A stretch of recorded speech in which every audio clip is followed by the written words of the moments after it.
The slap echoed louder than the wedding music, a sharp, wet sound. My glasses skidded across the marble floor, stopping beside a spilled flute of champagne. For half a second, nobody breathed. 50 guests froze mid-laugh, mid-chew, mid-toast. The bride's smile curdled. My wife didn't move, not even a flinch. My mother-in-law's hand trembled in the air, still shaped like a weapon. "You embarrassed us," she hissed. "Hand over the penthouse keys, now."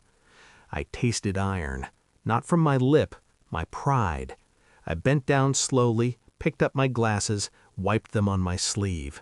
I could feel every eye drilling into my spine, waiting for the explosion.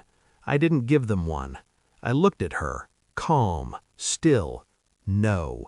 Silence broke into whispers. Her face twisted. She slapped me again, harder. This time I smiled. Then I walked out. In the hallway, I took my phone out and made one call. "Come," I said. "Now."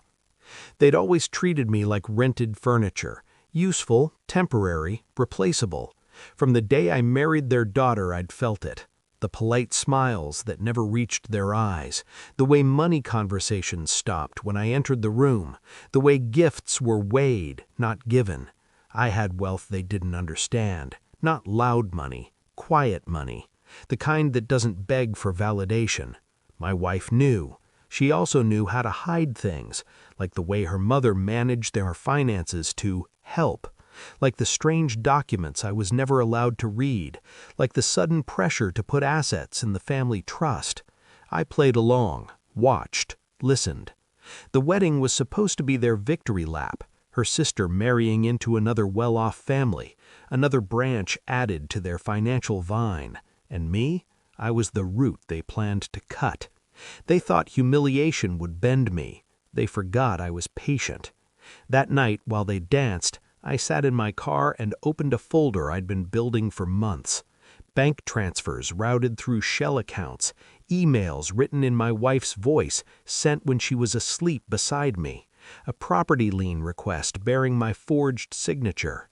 I had noticed small things first, a delayed statement, a call dropped too quickly, a hesitation when I asked simple questions. So I hired someone, quiet, precise. He found everything. They weren't just planning to take the penthouse, they were preparing to declare me financially incompetent, a legal ambush, a narrative. I watched the reception through the glass doors, laughter, dancing, my wife leaning into her mother's whisper. I felt nothing, not rage, not heartbreak, just clarity. My phone vibrated. "He's there," my investigator said, "walking in now." I watched the doors open. And then I watched the color drain from her mother's face. He wore a simple suit, no badge, no announcement, but she recognized him. Her mouth opened, no sound came out. He approached their table calmly, pulled out a folder, and placed it between the wine glasses. "Mrs. Halverson," he said, "court documents, asset freezing order, fraud investigation." The room tilted. My wife stood up too fast. Her chair scraped. Her smile shattered. "What is this?" she whispered. I stepped forward. "You know exactly what it is." She looked at me then, really looked, and in that second she understood. I already knew everything. She started crying, not from guilt, from exposure. Her mother reached for me. I stepped back. The investigator continued, voice flat. "We'll be in touch." The doors closed behind him. Silence screamed. My phone buzzed. A message. "If you want to join Thanksgiving, come wash the dishes." I smiled. I sent one photo, a terrace overlooking snow-covered mountains, glass walls, firelight, my Swiss villa. Another photo, another. Then I blocked her.